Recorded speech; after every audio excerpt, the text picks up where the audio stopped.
Welcome, everyone. Thank you, Steve, for joining in. I'm Kabir from Franchise Voice. Today, we're doing a podcast with Steve from Handyman Connection. Steve looks into the Canadian side of things. He's a master franchise Zor, and he looks into like expanding activities for the business in Canada. So, welcome again, Steve. And I would also like to introduce quickly or tell a bit about Steve. Like Steve has 6 years of experience in franchise space. He's a respected franchise czar and has actively been involved in home services industries. Steve also has an extensive experience in franchising and has hands-on been involved in growing Handyman Connection and making it like a trusted brand across different markets in Canada. All right, Steve. So let's hear from you. You have a lot of things that you can share over the years, especially if you have been in the industry for over 6 years. You've seen all the things such as like the COVID, the recession, the tariffs now. Like there's a bit of like disruption happening in the industry. So how have you sustained over the years? Like I mean that would be something that I would like to, and I'm pretty sure the audience would like to know as well. Let's start with the first thing first. Tell a bit about your journey in franchise space. Sure. Thanks for having me. But first of all, my journey into franchising was I guess probably typical of most. I was up into about 15, 20 years in my corporate life in a big construction firm. From being a field tech to supervision to becoming an area manager. The next step would have been vice president for me. What was missing was I always had that entrepreneurial fire in my belly. It was always going to happen. But you've got a wife and three kids and whatnot, and you can't just quit your job and start building sheds and decks, or so to say, right? So, I mean, financially, things have to line up for you, and this opportunity came up to help people with small, handyman, small construction companies, and the fit was pretty good. As I could be a consultant and helping people with their small construction businesses because that's the life I lived. That's what I know, right? So that's kind of how I ended up here. And as far as so it was pretty funny. We bought the business in late 2019 and immediately hit a pandemic, which was the biggest global crisis. And I spent a couple days with my head in my hands in my dining room kind of a thing, going, what did I just do here? But I mean, that first initial 3 months was a bit of a shock for the entire planet.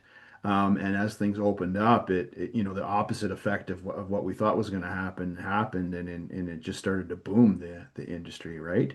Right. Since then, it's slowed down a little bit, but our numbers, we didn't see that sustained elevated kind of growth. It kind of plateaued, but like year over year for the last 3 years, we've been up over the previous year. So, things are still going pretty well. What differentiates us is the market opportunity, right? Like a leaky faucet doesn't know that the economy is poor or there's a pandemic or anything else that's going on globally, right? It's stuff's just got to get fixed in people's homes, and it will, right? So, and on the other hand of things, the larger renovations are still there. They're not as plentiful as they might have been, when people were sitting at home and not traveling and getting extra money from the government and whatnot, but they're still there as much as they were prior to the pandemic, right? So there still is that opportunity too. The people that are wealthy rarely have an issue with the economy as well, right? So you just kind of carry on in that space. But the big differentiating factor is the small to medium jobs are plentiful. It's a world where there's not a lot of professionalism. You don't know where to find guys to come and do that. A lot of guys don't really, a lot of these smaller contractors don't really understand the value of it. And the value in it is cash flow. If you can go do a bunch of small jobs, your money's not tied up, for 2 or 3 weeks or a month at a time doing bigger jobs. You can still have your money tied up in those big jobs, but you've got a bunch of small jobs helping pay the bills day to day, right? So that's kind of like the big ticket items of why the business works so well and why it's lasted so long. So one thing that I want to bring back what you mentioned earlier, and this is like a very common question that I get as well. Like I've been in the franchise space for over a decade myself as well, and anytime we connect with a buyer who wants to, or someone who's like looking to buy a franchise, the first thing that they go is like, "Hey, I have a 9 to 5 job. It's secure. This is a steady income. I like it. But there's something missing, right?" And everyone has their own story, but like they currently have a job, especially like because they would probably connect with you because you had a job yourself and you made a big shift in moving into a franchise space, getting into ownership of yourself, like taking control of your like how you spend your time with your business. So what would you say, especially with like people that currently have a job, have saved up some money, are looking to start a business, or they're like on the fence, like should I leave a secure job, should I go in this, because a lot of these guys I've noticed have never had any entrepreneurial mentoring, or like anyone that is advising them like what things should be done. So so I have two parts for this question. First, what inspired you to like take that big decision, because a lot of people would be in the same like area right now as what you had in the past.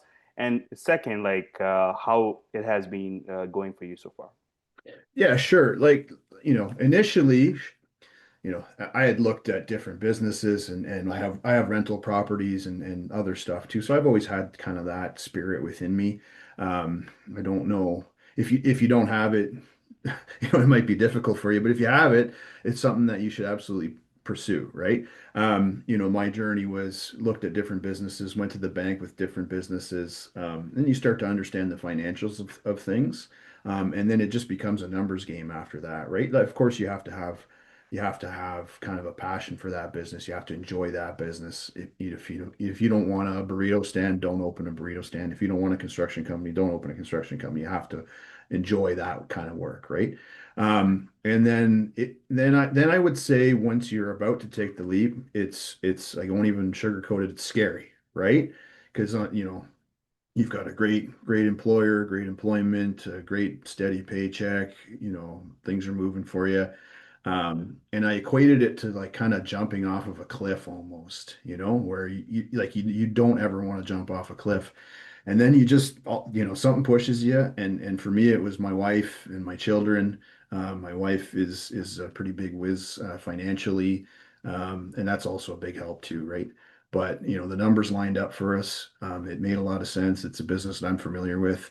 We just said, you know what, we can always come back to this if it doesn't work, right? So then you take that jump, and immediately it's almost as if you land on another cliff, and you say to yourself, well, that wasn't so bad. I can do this again and again and again and again if I had to, right? It's just, for me, it's money is, very important. Your time is very finite, right? So your time on this planet is could be considered more valuable than the money. However, you wake up another night later and you say, well, I need a lot of money to enjoy my time. So it's got to have that right balance, right? And for me, it was, and like I said, I jumped into it. The pandemic happened, which was the biggest global crisis that like my generation had ever seen. And I still wouldn't change a thing, and I've had sleepless nights and I've had worries, and it's been great. It's been a great journey. I've worked with a lot of great people that I really, really have come to respect and enjoy working with, and I wouldn't change a thing if I had to go back and do it again. So after all that due diligence that you had, and you made a really good point, like you discussed this with your family, you had your family involved in the process of, because if things don't go the right way, everyone gets affected, right? Like in the family, not just like the entrepreneur, like the entire family is kind of involved in the business now. Now, what would you say after your entire due diligence? What made you pick Handyman Connection? I think for me it was the industry. My dad was an immigrant to this country. He came from Croatia. He became handy. Just he was self-taught. And when I was a kid, he basically dragged me along, and I became handy, right? And then all through school, I ended up going through college for engineering. I took a 4 years university as well, a science degree, but it was always centered around kind of construction business. And that's the first business I worked in, and that's what I enjoyed. I love building things. I love the adventure of going across country and building some crazy processing plant up in the mountains and whatnot. To this day, when people have problems with stuff at their home, they call me. I don't have as much time as I used to have to be able to help them fix these things, but I always, can help explain it or find somebody to do it. And it's just a business that I enjoy, to be honest with you. So it was the right fit for me. And if it wasn't, if it was some other franchise, um, that might have been in the food industry or something else, then maybe it wouldn't have been the right fit. But this one was because it's what I've kind of focused on my entire life, growing up. So So it's been 6 years now, right? And Handyman Connection is like a pretty known brand in US as well. Like in Canada, you guys are doing really well. What would be what would you say has the growth been in the last 6 years? Like keeping aside, like obviously there have been a lot of hiccups, like with like the rates going down and up for mortgage. Like there are people like are sometimes like are on the fence, like, hey, I'm not gonna buy or invest right now because everything's going crazy, and especially like in the last 1 year with everything with the tariffs and like like whatnot. Like people are talking that we're going in recession. Some are talking about like, well, inflation is high. So there has been a lot of learning curve, obviously, for you. And how have you, like with all these given challenges, like how do you see the growth right now in Canada for your brand? yeah, the growth side of things has probably been a little bit more challenging because of the times that we're in. People are hesitant to just quit their jobs and hop into self-employment. Um, it's hard to dispel the myths of what's going on. Despite that, we've still grown by a franchise or two a year in the last 5 years, so it's been good. I've had a couple of retirements and people without exit plans and that have closed businesses, so that's unfortunate. But I mean, you can lead a horse to water, but you can't make him drink all the time, right? But as far as growth goes, to say that I'm completely happy with it, I'd say no. I've grown by one or two a year, but I want to grow by five a year, kind of a thing, right? Right. So it's still been steady despite the turbulent time, right?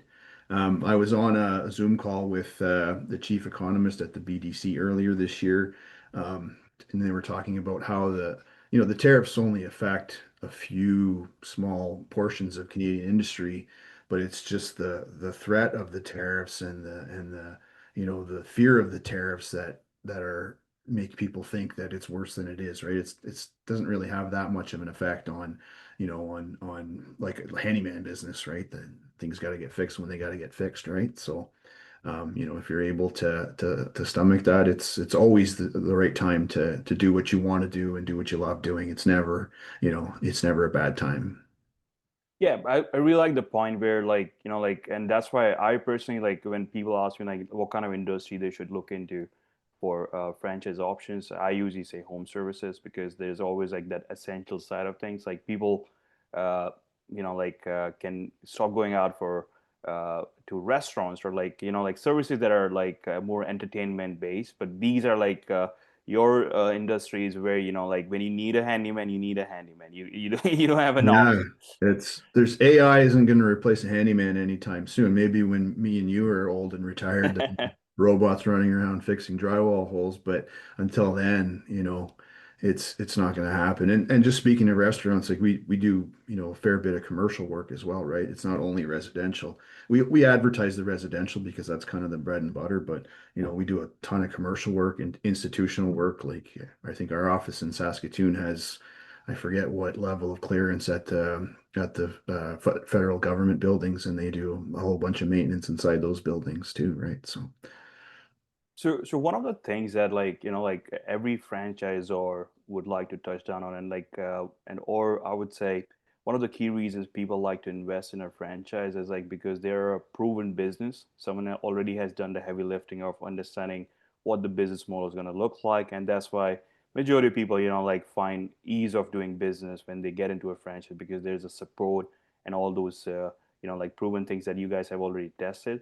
So like, what would you say when someone reaches out to you, like looking for a home service franchise, especially connected with you, like what would be the things that you like to highlight on explaining like why they should get into and or like explore options with Handyman Connection? I'm a people person, 100%. This is a people-based business. I met everybody in the US. I met the previous master franchise. I met all like a bunch of the franchisees, and I wouldn't have gotten into it if I didn't have faith in these people that they were doing the right things and have best intentions, right? What I would say is that, technology is rapidly changing. We try to stay at the forefront of it as much as possible. We're testing a whole bunch of different AI systems, from this just from the communication going out to the homeowners right down to helping us with estimating software, just to double check things and have more detailed estimates for people. And it's actually pretty good. Having been an estimator and being biased myself, I kind of like the AI. It works well. I was just like I use it as a check. I don't use it as my primary source, but you can absolutely use it as your primary source, and then it figures out everything, and then your last instinct is that little bit, or to what do we need to do to sell this job, and what do we need to do to get this job, or no, we don't want to take the risk and all that fun stuff, right? Um, but that's what I would say is the biggest thing. It's 30 years of experience. I mean, it's not a difficult industry.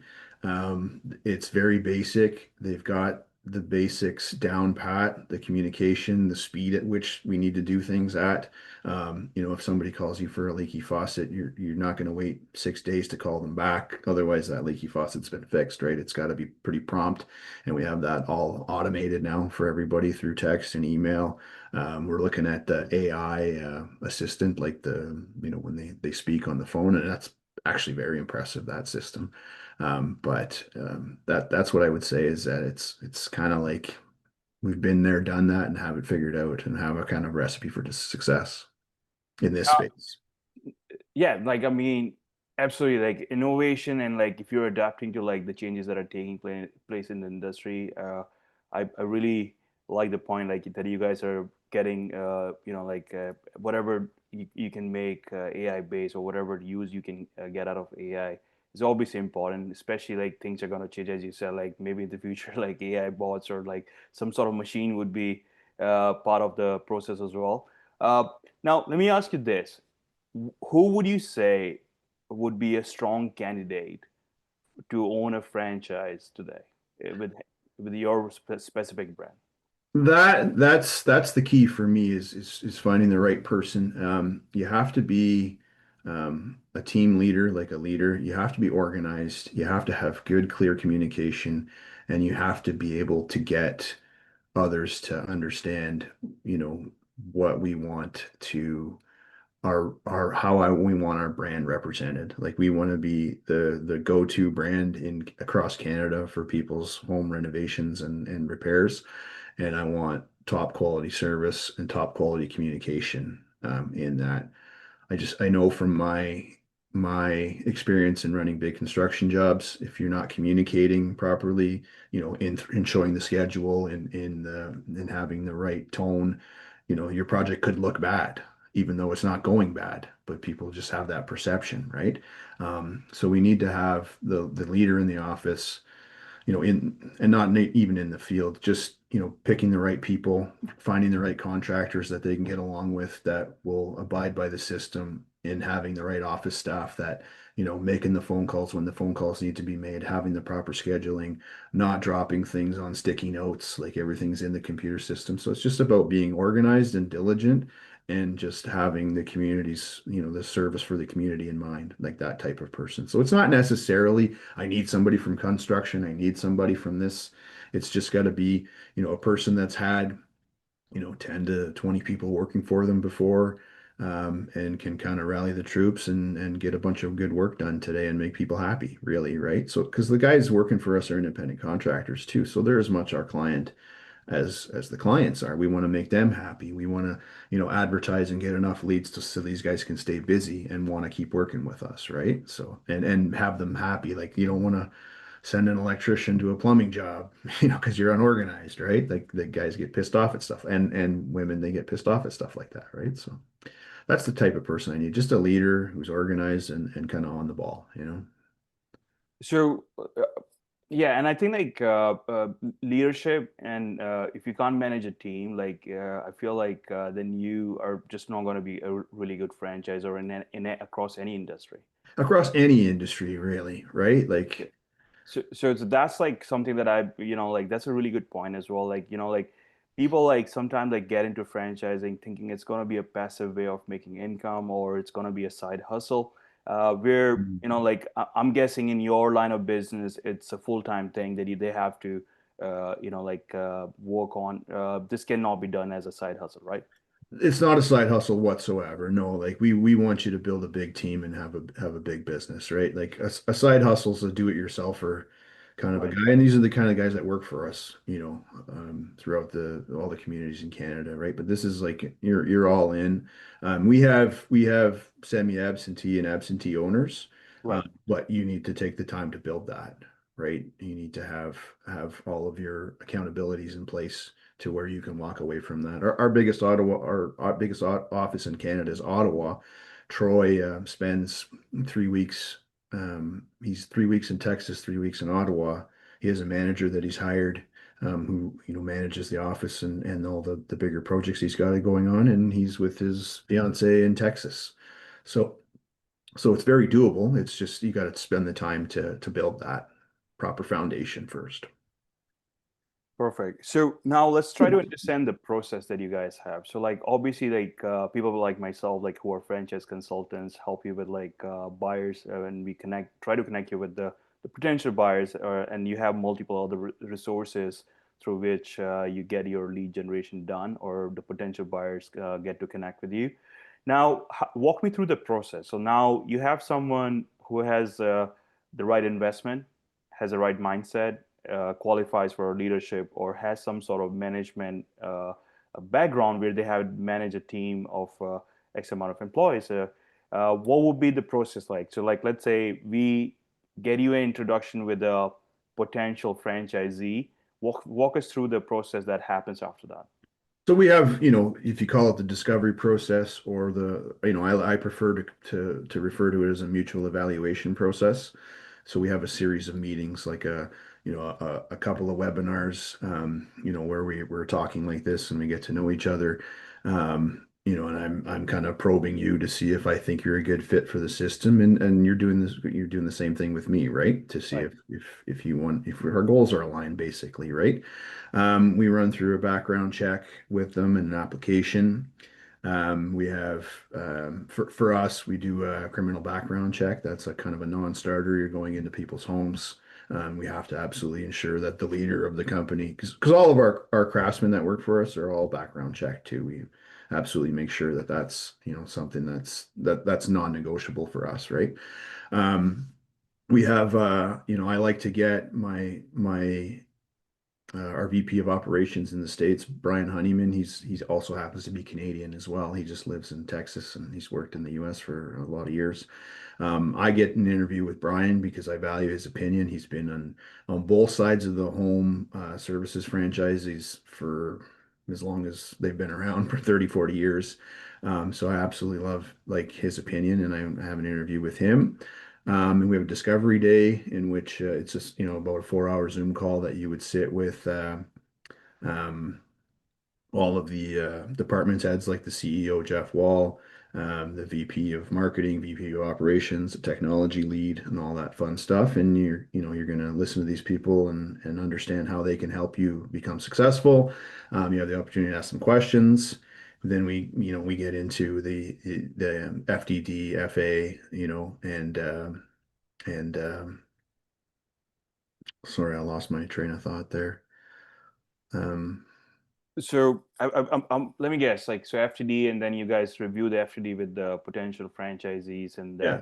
is there a lawyer involved in the process from either of the parties, or do you guys explain the FTD on your side, like clearly, like how does one address the FTD, or for the ones that people that don't understand what FTD is, like it's a franchise disclosure document that every franchisor should have in order to be franchising in this space. So how does that document in your line of business works? So I get an FDD and a new franchise agreement every year from the US. I have my lawyers who are franchise lawyers in Canada who have a lot of experience. We flip it to Canadian because there's certain laws that we have to change and whatnot for here. And I always advise people to have a lawyer have a look at it just for peace of mind.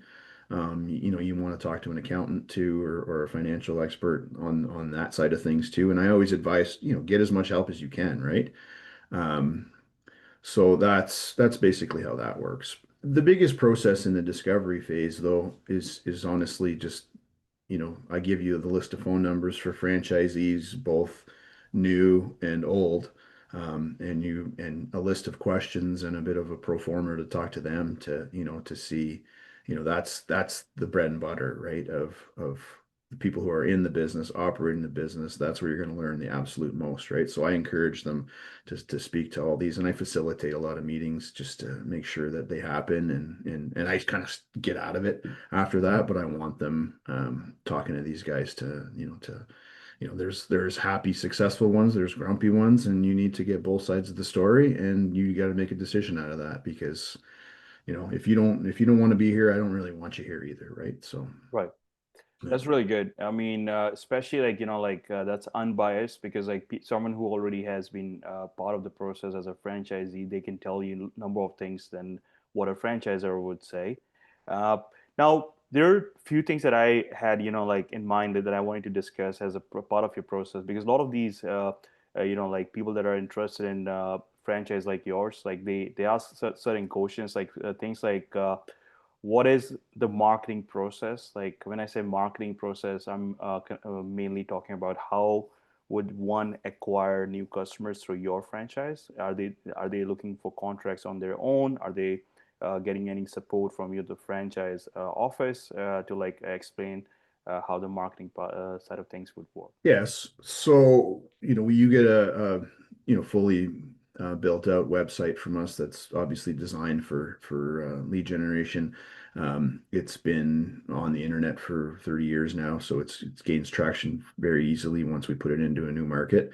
There is 25% of the marketing comes from the in-house, and then 75% will come from the franchisee himself. We have the marketing plan, we have the marketing partners and vendors. And obviously we buy, for 20 franchises or 80 franchises, depending on if we're in Canada or if I use someone who does both countries. So the economies of scale too, right? So you get better service at lower rates than you could get on your own for a bunch of stuff. I provide SEO for all of the franchises. I find that that's something that falls off everybody's plates if it's something that's very important. So I just took that in-house and said, no, it's happening for all of you, and you don't got to worry about it. And it's just going to work in the background because it's kind of a long-term play. Um, and then we run various, digital marketing campaigns throughout the year too to help, with the down season, which would be from kind of December, January, February kind of a thing. And it's not really ever down. Like we've seen, six-figure sales in Edmonton in February, which is the coldest place on the planet sometimes in February. So it doesn't matter, really matter. But so it's a mix of, these days there's a lot of digital marketing because it's just so cost effective and it reaches everybody and everybody's, flicking their phones all day. You still have some traditional, like a vehicle wrap. I mean, you pay for that once and it brings in leads to you forever. People like to get stuff in the mail. McDonald's still sends you stuff in the mail. Yes. Sometimes you just need to get slapped in the face with it. So it's like an all-encompassing kind of hits all the areas that you need to in a marketing plan. And then, I don't recommend it like right away to get into a BNI group because, you know, opening a business is pretty busy time, but eventually you got to get into a BNI group and, meet with the paint store people and the flooring people and the painting franchise, and that's where you start to network and really get into the more commercial work too. So, yeah. So we did touch down on like training and marketing side of things. Like another thing that like I'm talking from like the buyer side of things because we work with a number of buyers, and one of the things that they also mentioned, especially in Canada right now, like hiring for handyman jobs, like is also like slightly difficult. So like, how does do you have any support on like how your franchisees can hire, or do you guys give any support on that side of things? We use an oh yeah, there's absolutely that's about 99% of the support that I give is getting the right people on your team, getting them to work within your standards, and then how do we polish this and have a nice little package for people kind of a thing, right? And making sure that pricing is correct and all that fun stuff, right? So that's where I spent most of my time with the franchisees, the new ones especially, right? Um, but basically, it's pretty funny because these people are hard to find for if you're a homeowner looking to get something done because none of them ever really digitized and nobody ever advertised. So they just kind of run around their trucks from word of mouth to word of mouth. But it's funny when we put an application online or a job posting online, and it's not even a job posting really, it's just we want an independent contractor. So we have a program called a career plug, which is kind of just a portal that you work people through the various parts of the orientation.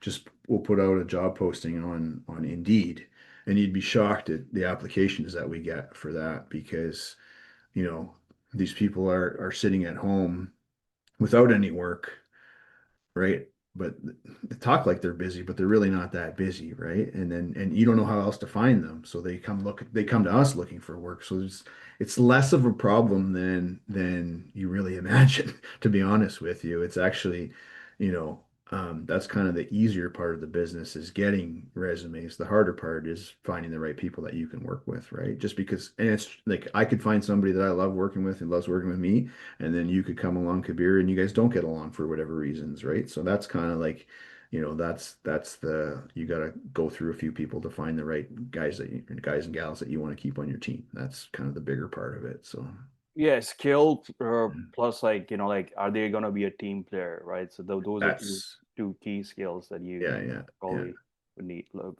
Okay, so one last thing, right? So like I know like this can go on for a day, and you guys do your your own side of things. I really like the idea where you said everyone from your team gets involved in the discovery day, and they get a to connect with a bit of like like from marketing to your VPs to your like different founders in the organization. That's pretty good. Like that's solid because like people get different ideas or different knowledge from all of these guys because they all have like shared years of experience in franchise space, Oh and yeah, that's yeah. gonna be real value for anyone that's and I do recommend like anyone that's looking to buy a franchise, like, and if you qualify for the franchise, go through the discovery day, figure out because uh, PDFs or like video to information, that's gonna take you to a certain extent.